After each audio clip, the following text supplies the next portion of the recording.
Over at the rear. Good evening, everyone. My name is Sean Rogers, better known as Rare from Rare Footage Sports. I am honored to serve to you tonight as the moderator. Thank you all for being here for what we believe is an important, timely conversation. Tonight's purpose is simply to hear directly from two incredible black coaches about their experiences, both past and present, and to help young people see the real lessons, challenges, and opportunities in the game today.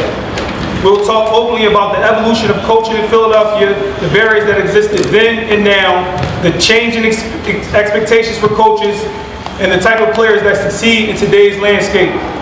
With that, let me briefly introduce our panelists. Coach Bill Ellerbee is one of the true Philadelphia basketball and model of leadership both on and off the court. A decorated Vietnam War veteran, lifetime mathematics educator, and championship coach.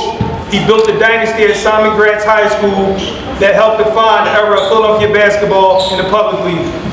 Over 20 seasons as head coach, he compiled a record of 452 and 100 record, led Gratz to 20 straight playoff appearances, 12 title appearances, and 6 public league championships.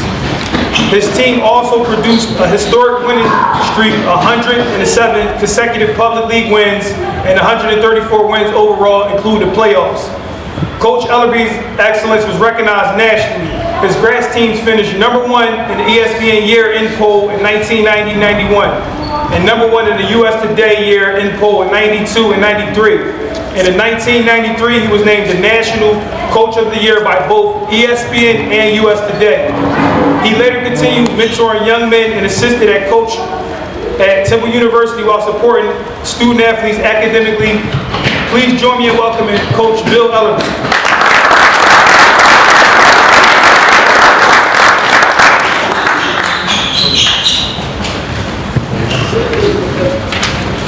To my left, Coach Noble has helped build the Imhotep into a powerhouse program for excellence, discipline, and player development. Most recently, he led Imhotep to his 6th straight Philadelphia Public League title on Sunday, giving him 14 league championships overall, an extraordinary milestone and a reflection of sustained excellence over time.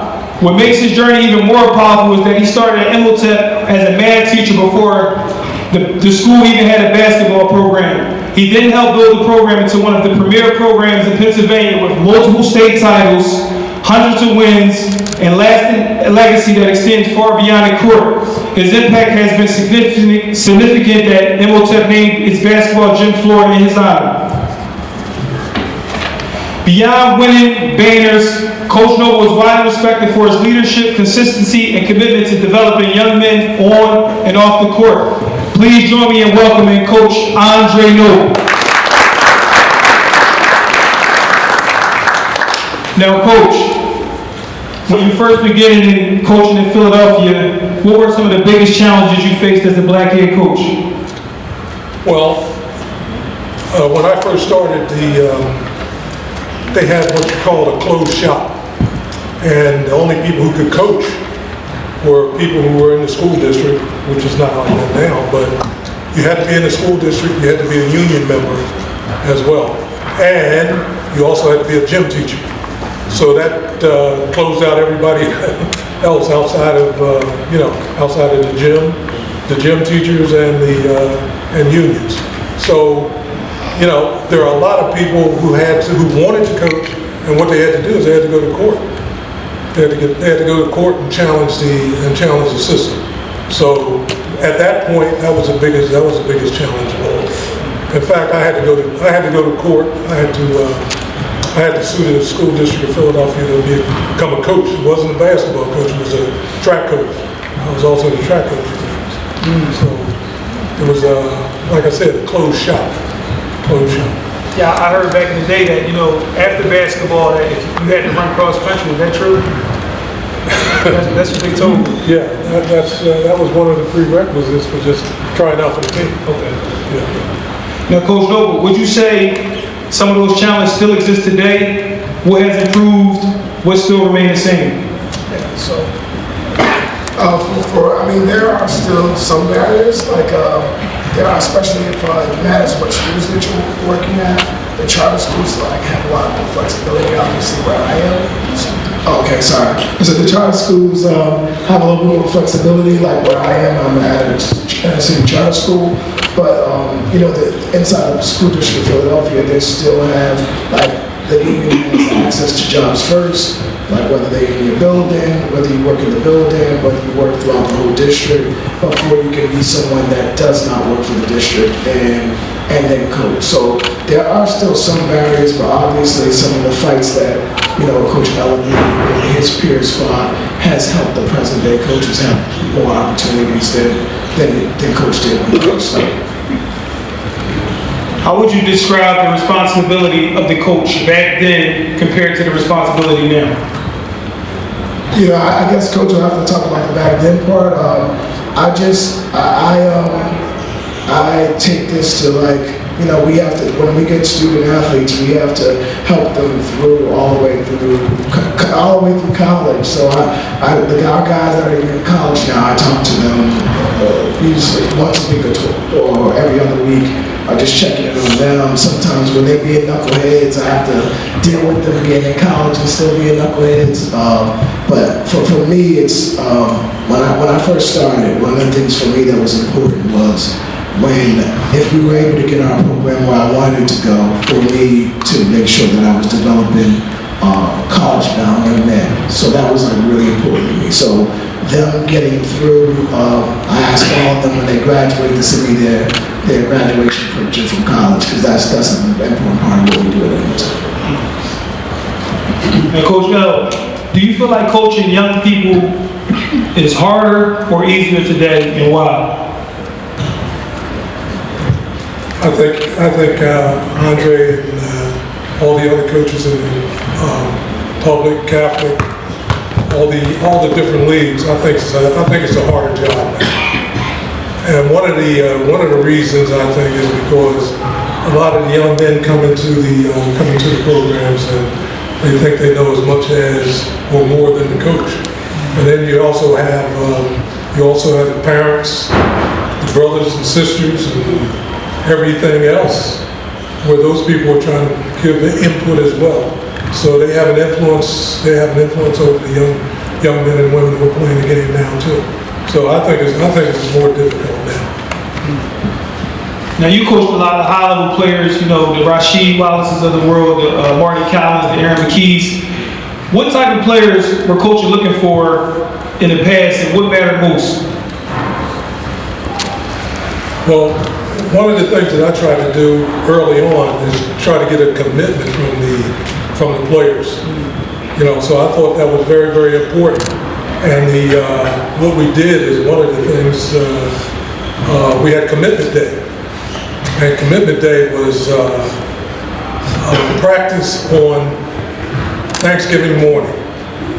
So if you didn't show up, you weren't committed. Now, some people may think that's harsh, but all the years that I did it, there was only one player that didn't show up on Thanksgiving Day. And it was very, very difficult for me to have to suspend him from the team because his father was one of my best friends. And you know, he didn't show up, and he didn't have a good reason. He may have been able to you know, con me out of it, but he never even gave me a good reason for not being there. So that was something that I used to find out whether or not they were committed. And also before that, you mentioned the fact that I used to ask the players to run cross country as well. But it wasn't just cross country. I just wanted them to be involved with another sport. So some of the guys played football, some of the guys ran cross country, some of the guys even played soccer. So I thought that was a way of also getting a commitment from them, as well as the academics. Now don't forget, I haven't said anything about the academics. So you had to, of course, I put academic standards in place before the public league did. So they didn't have any they didn't have any standards. So in order to try out for the team at Gratz at the time, is you had to have a C average. And that wasn't that. I said that's not asking too much. A C average is not asking too much. But when you had people who were trying to play the game and they fail everything. No, you can't play for me. You can't pass one class. So all those things went into getting a commitment from the coach. Now, Coach Noble, what have things like social media, NIL deals, and constant basketball exposure changed the mentality of the younger athletes? Wow, that's a loaded question. First, I think that social media in general has really changed folks to just worry about themselves more than others. Everyone's worried about their own brand, their own this, like their own number of likes. And the game of basketball that's not how it works.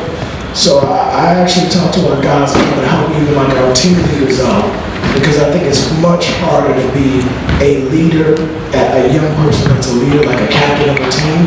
It's way harder to do this now than when I started, because so many kids, it's just like, it's about them, and it's really difficult to get them, out of that phone, out of that social media world, to focus on our team being first. As you mentioned, NIL, I think that one of the things that has changed is parents.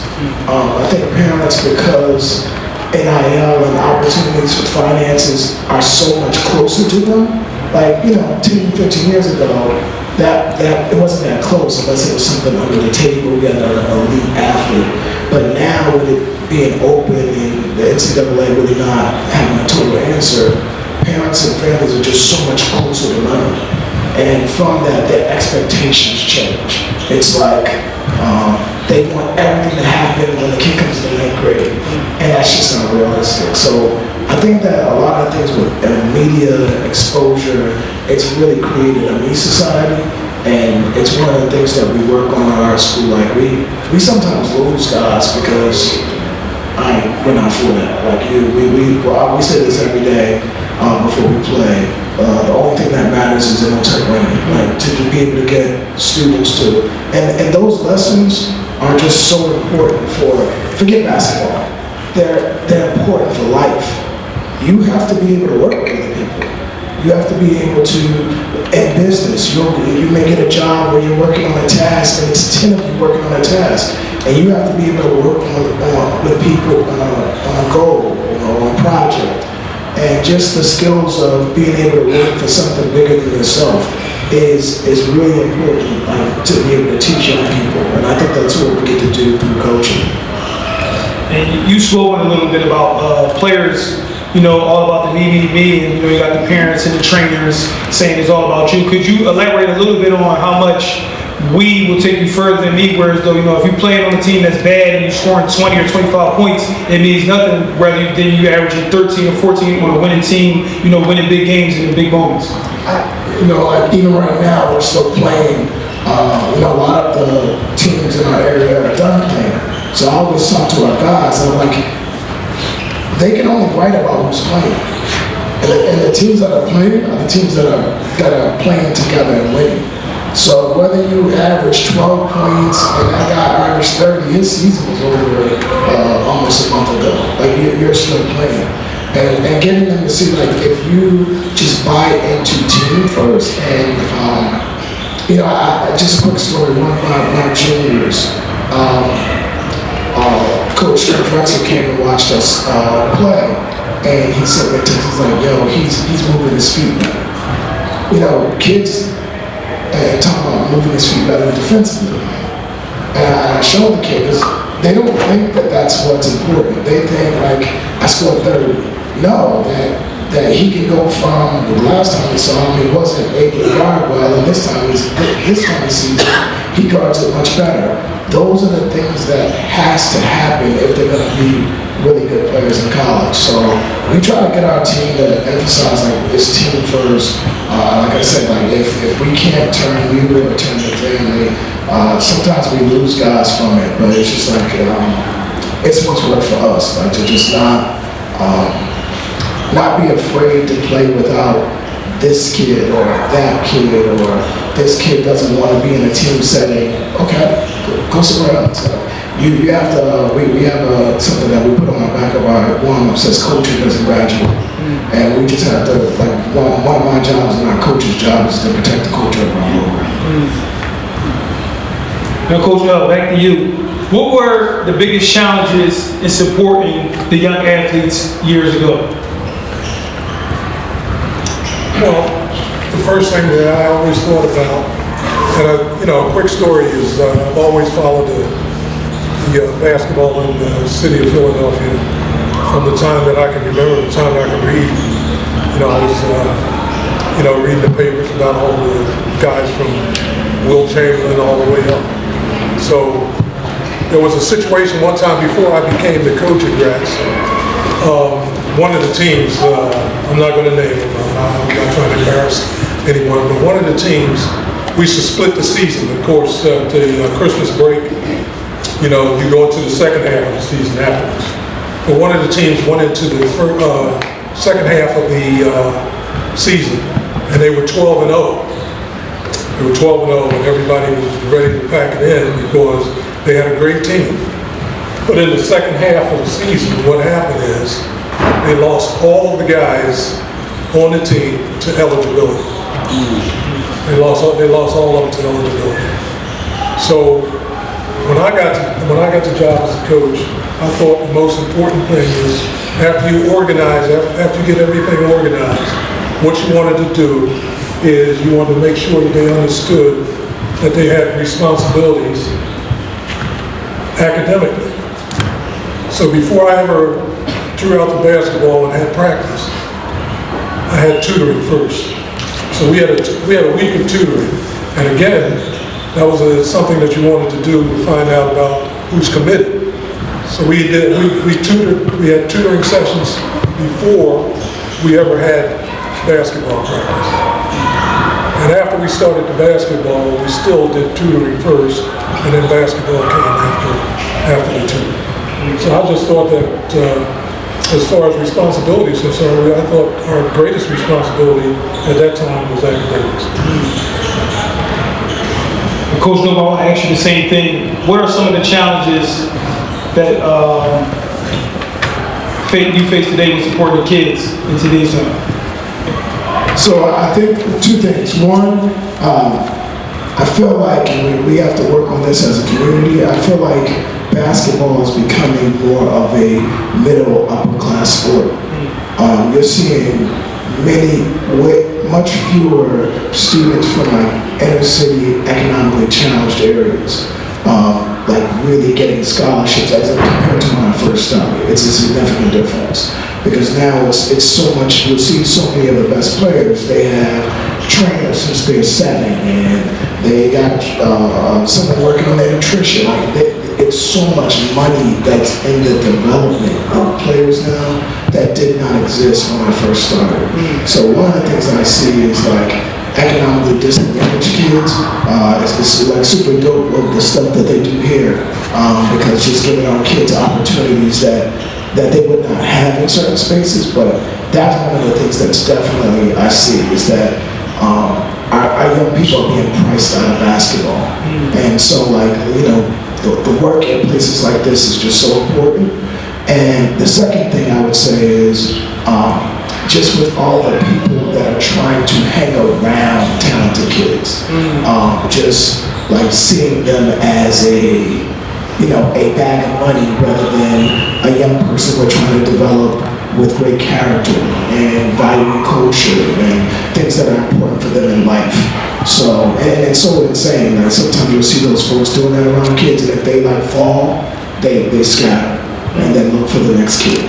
And so, I think that those are some of the things that's hard, is just trying to keep kids focused on the things that are important, like Coach L said, like their schoolwork, being able to play with other people, their character development, some of the, those things are just, I'll say this, let you know. Like Justin Edwards, I always tell people the story about J.E. is when my brother passed away, one of the first phone calls I got was from Justin Edwards. Not long after Tahar Sutton, our associate head coach, his mom passed away. One of the first calls he got was from Justin Edwards. Just him, not just the basketball player, but he values people. He has good character. And and he's loving. And people that invest in him, he's loving to them. Some of the things that you wouldn't see or think is important, but it's just such character defining, and I think those things helped him become who he is today. That leads me to my next question. You know, both of you guys won multiple championships, national championships. You know, with those long hours of practice, you know, those tough games you guys been in, what does the lessons you guys teach during those games or during those practices that can carry on with the kid after the ball stopped bouncing? I hope there's a lot of them, right? I hope working with their teammates, giving, being willing to do things for their brothers. I hope those things are a lot of things that we value, being a student first and valuing the education that they get, the opportunities that they have. So those are things that we have. Really proud of 3 of our guys. They're in our dual enrollment program, and so literally they take that Imhotep half the day and the other half the day they're at CCP and taking college courses. They're gonna graduate with their associate's degrees prior to graduating from Imhotep. So just opportunities like that, our guys wanting to take advantage of opportunities like that. Those things are important to me. So just that they're focused on what's important. There's so many things that are distracting in the age that they grow up, especially with social media and other stuff we talked about. But just that they're focused, that's a big part. Man, this is a question I got for both of y'all, Coach Noble and Coach L. I'll start with you, Coach L. What should middle school athletes understand before stepping into high school basketball? Well, again, you keep on coming back to the same thing. It's academics. And when you think about moving from middle school to high school and playing basketball at the high school level, the basketball is your stage. It's your stage if you want to move on. And if you give that up, I mean, one of the things that can happen to you, you can give it up by what? Just not being focused on your academics. So you have to do it. That's it's your stage if you want to move on. And one of the things that I try to do is try to make the people who came into our program understand that, first and foremost.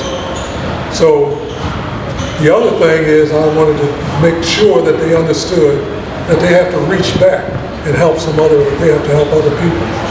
And in the program, one of the things that we did in the summertime is we ran camps all over the city. At Belfield Recreation Center, at the Recreation Center out in West Philly, South Philly, we ran camps. And the players were all counselors. They were counselors, coaches, referees, and they did it all because we wanted them to understand all the things that go into making up the program. It's just not a team. You don't want them to understand. It's just not a team. It's a whole program that you want them to understand about. So, like I said again, first and foremost, it has to be your academics because that's what's going to carry you through. People want to know what's the, if you go into high school, sometimes they talk about the next level. People talk about the next level. Well, you know what the next level is? The next level is mental. It's not physical. You can be, you can be the greatest athlete in the world, but, if you don't understand certain things, then all that athletic ability is going to go out the window. Could you answer that question as well, brother? What should middle school athletes understand now before stepping into high school basketball? Yeah, I think Coach hit the first one first. Is the more you're a good student, the more opportunities you're going to have. So it's always better to have more opportunities than have fewer. So that you just having a transcript or a report card that looks the part, it'll open up more opportunities to you. The other thing that I would say that it's just that the size, the speed, the strength of the high schoolers are going to be very different from middle school. So when you come into high school, things that you used to, it was a layup, you're going to be because somebody's going to come across and block that, because the speed and the quickness and the size of the athletes are different. And with that, just one of the things I'm really concerned about basketball is just how we handle adversity. So we we see like so many kids like, oh, I'm a ninth grader, I'm not playing here, I'm transferring. I went to this school, oh, I didn't get this exact amount of shots, I'm transferring. It's never learning how to fight through adversity. And if there's something you want at the school you're at, go fight for it. Even if you fail, that's okay.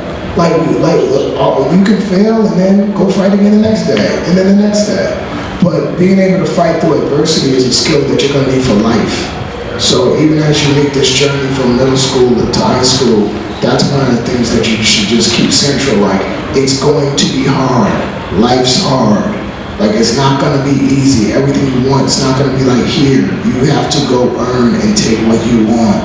Stop thinking that people are gonna, even if some coach said, oh no, you're gonna play this amount, go earn it. Don't want handouts, go earn what you want. I promise you, it feels so much better earning what you want than someone giving it to you. Totally agree with that. Before I let you guys go, we open up the floor to our guests. I want to ask both of you guys one more question. I'll start with you, Coach L. What separates the kids who thrive at the next level from the kids who don't?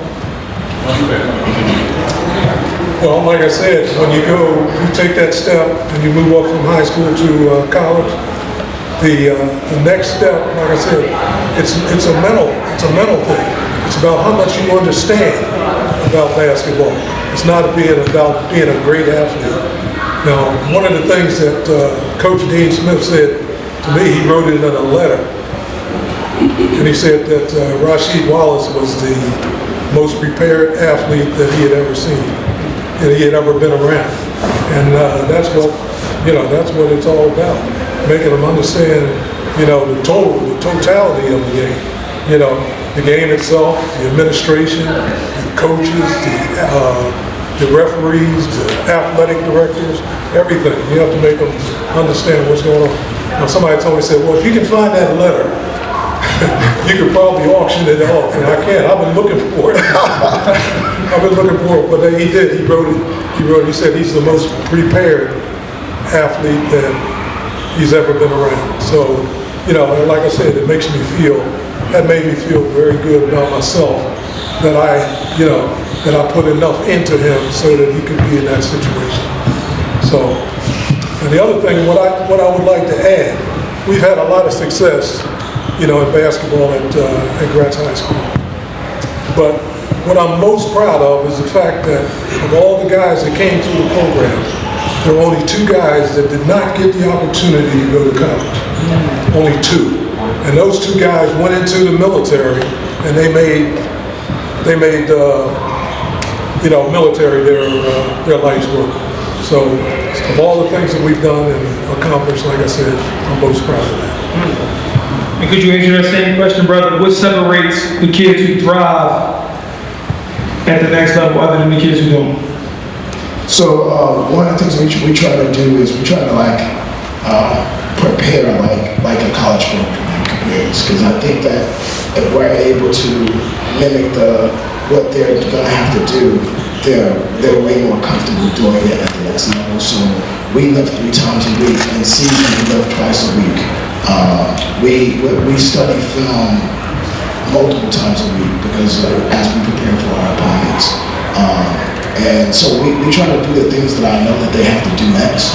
So when they get into a college program, they're used to being in the weight room. They used to studying film. They have a responsibility here to know all the sets and stuff that we know. Just because they're gonna have to do that times 10 in the next space. But if they've never had to do that, they don't know how to do that, and you send them off. It's like, I didn't study, but I have this test. And so we feel like the more we can do to give them the pieces that's going to be in front of them, and it's things that help us be successful as a basketball program. So we try to do that as much. Analytics, we do analytics and talk about we usually start our film sessions looking back over our data from our games and asking them, hey, what numbers stick out to you guys? And without me just telling them, them being able to see, I get too many turnovers today, or our effective field goal percentage wasn't like that. That's below our average. Like being able to get them to talk that way, because as they move from high school to college, that's going to be the expectation. Now, I want to open the floor to the young scholars or the parents and guardians for a Q&A for Coach Noble and Coach Ellerbee. You can raise your hand if you have a question for either Coach Noble or Coach Ellerbee. Don't be shy, don't be scared. You know, you can raise your hand. These are very knowledgeable guys with a lot of wisdom.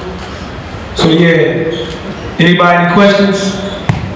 So none of y'all young scholars want to know what it takes to make a varsity team as a freshman, or what it takes to compete at the high school level? And if our coaches got any questions? Trying to let the kids go first. Coaches, everybody up for grabs. We got a couple minutes. We got two legends right here. We got Coach Ellerbee, and we got Coach Noble. This is a lot of championships. This is a lot of wisdom. This is a lot of Philadelphia history.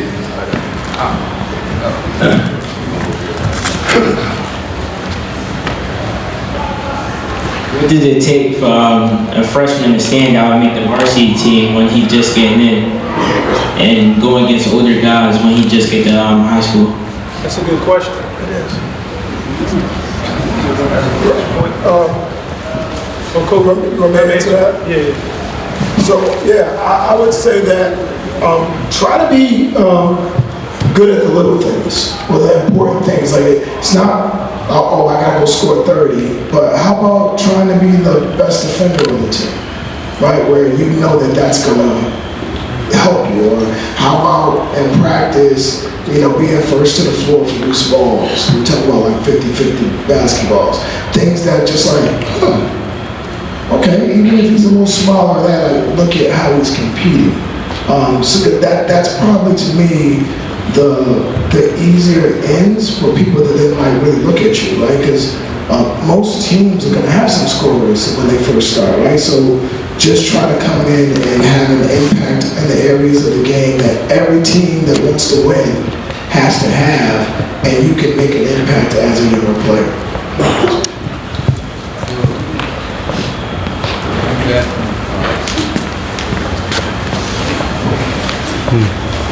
Y'all talked about some of the distractions and like obstacles that athletes have to deal with. So I wanted to know if you could emphasize maybe the importance of a proper diet.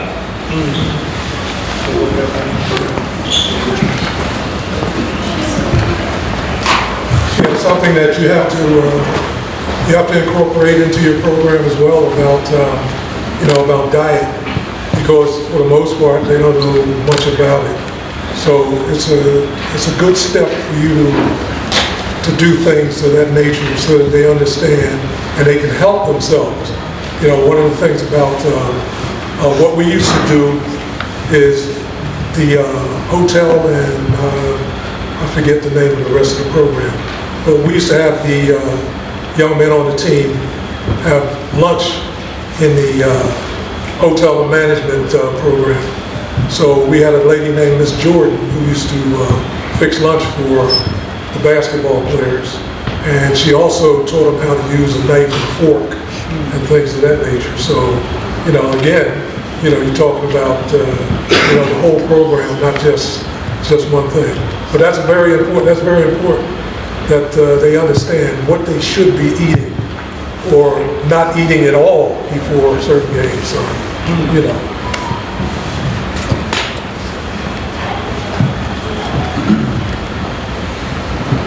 What's up, brother?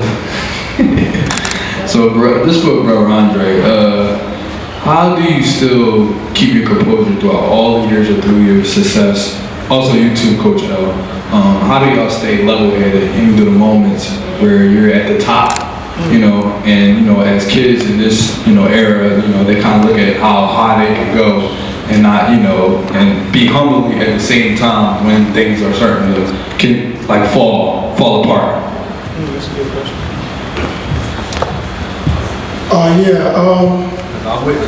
So yeah, I try to be like here. I know when I first started coaching, especially in the pub, those first years that we couldn't win.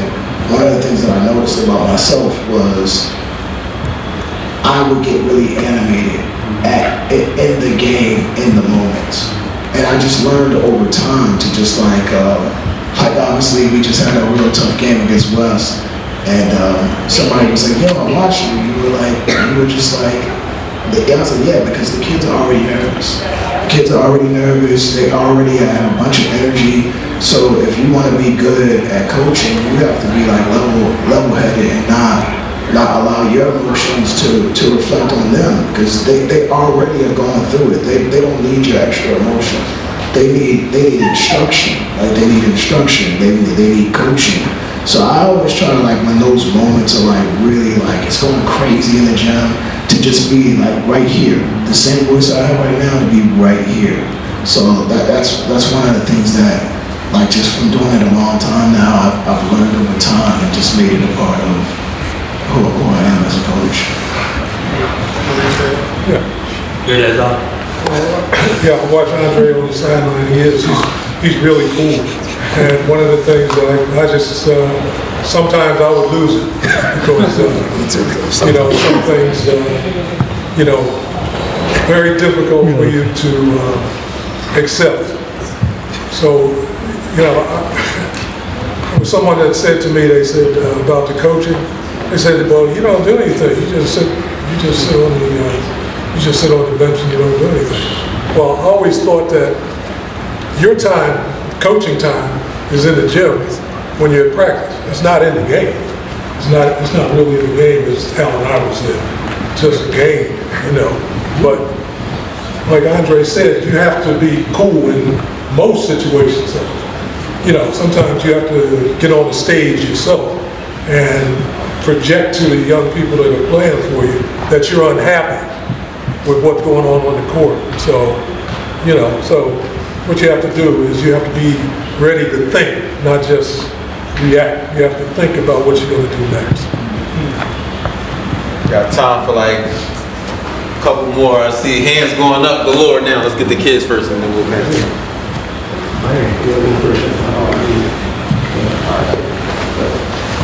So like, what does it take for an undersized guard to make it to the league?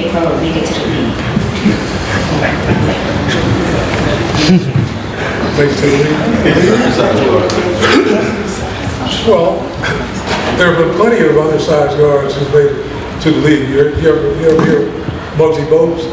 Yeah, so, I mean, you know, it's a certain thing. You have to have of course, you have to have a very, very high skill set, you know, because, you know, you have to be better than that next guy who might be 4, 5, 6 inches taller than you are. So your skill set has to be able to get past him, be able to create a shot for yourself at that level, be a great defensive player like Muggsy was. And, you know, a lot of times young people don't want to hear that. But sometimes the path into those situations is because you do things better than other people. You know, so one of the things that he did, of course, was he was a great defensive player, even though he's 5 whatever, you know, and he was a one-man press breaker. You know, he came up the court. When he came up the court, he didn't do any good to press him because he could dribble right through. So like I said, you know, your skill set has to be superior to everybody else.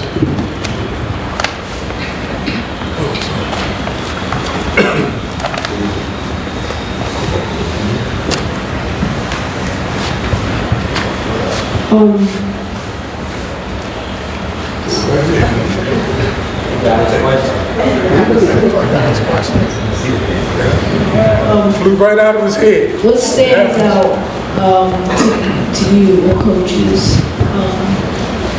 when you're watching your players play? That's a good question. What stands out the most while you're watching the players play on the court? I guess while you're coaching on the side. That's a good question. It matters of whether they're playing good or bad at the moment, really, to be honest. But, you know, one of the things I love about, like, the guys that I've coached is, like, their brotherhood amongst each other. Like, so we win Sunday. By the time we get to the locker room, Justin's on our FaceTime, Carnell Henderson's calling. So and even before our championship games, our older guys that are in college and even beyond, they're texting our guys that are on our team, like that their brotherhood has passed along. So the thing that I like about our team the most is just how close our kids are to one another, even if they're 5, 6, 7 years removed from our program. They've still like made this home. They still work out here at Imhotep in the summers. Like they come and work out with our high school guys, our college guys, or even some of our guys overseas. They'll still come and work out with some of our younger guys. But when I'm watching our guys, I think that's the thing that I love most is how tight their brotherhood is. Couple more. So, Coach, earlier I heard you say on the back of your warm-ups to say culture doesn't graduate. Now, when it comes to culture, what are some of the standards that you implement? How do you keep those standards the standard for the culture? Phenomenal question.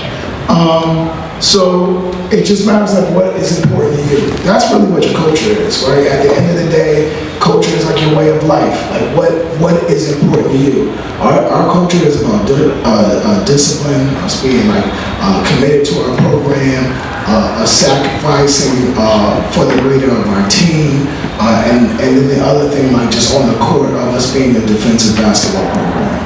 Like we sometimes we can look super ugly offensively, but we are going to guard. Or like Coach said, like I'm like this all the time. When you see me like snapping out over there, it's usually around defense. Like because we put an emphasis on that. We feel like that's the way we've been able to be successful, especially when we play the national teams. They got so much more size and 4- and 5-star guys that our guys may not be rated as. Defense changes all that. Like when you're locked in and connected defensively, it doesn't matter if they have 8 5-stars. It doesn't matter. Like you can guard them, make it very tough to guard, and then if you can score enough points, you can win games. So those are the things like we try to be about at Imhotep, and sometimes like I think the thing about keeping the standard is besides like disciplining players, which we do it a lot, like when they do things wrong, whether it's at TEP or in the community. We had 3 of our guys. We only have 11 guys on our team right now. We usually have 15. 3 of our guys did something that they should have been doing in the community, and they got 25-17s till they can come back. So it's like, it's just making them like, no, it doesn't matter whether you hear that the standard is the standard. And when you guys don't represent your families, you don't represent this program, we're gonna hold you accountable. And if that means you don't wanna be here, standard's the standard. So really quick, I'm gonna let our kids, I'm not gonna let the coaches hijack you all from what y'all wanna do and get in there and get some practice shots up. However, we're gonna dismiss our youth to the courts, and then we'll let our coaches stick around for a little bit so we can have some questions, a little bit, like 10 more minutes of questions before we get back in the court. I'm purposely ignoring you guys because I gotta get this moving. I have something that's very important that they need to hear before you pull them out. All right. All I need is not a question. To me, it's more or less, I think all of us coaches, we speak more about being coachable. I just want to know how y'all think about and give them some gems to think about what being coachable means. Well, being coachable to me is just accepting what the coach is selling.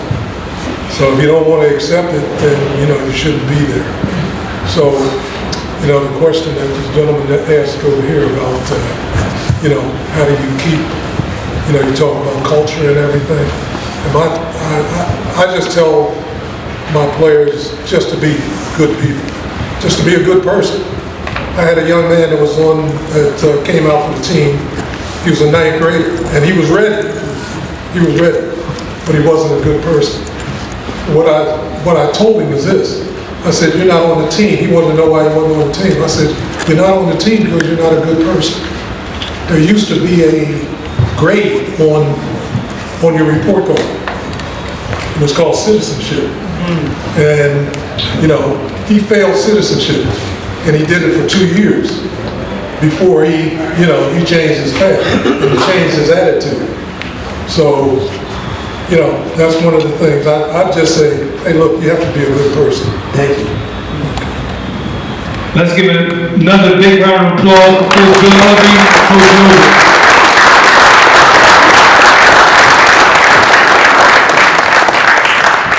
Thank you guys both for your time, wisdom, and leadership. Tonight was bigger than basketball. It was about legacy, growth, and what it takes to lead young people in the right way. To our young athletes, the game may change, but discipline, character, and work ethic and coachability will always matter. Thank you to our coaches, families, and everyone who made tonight possible. Have a great evening, and let's continue building on the future of the game the right way.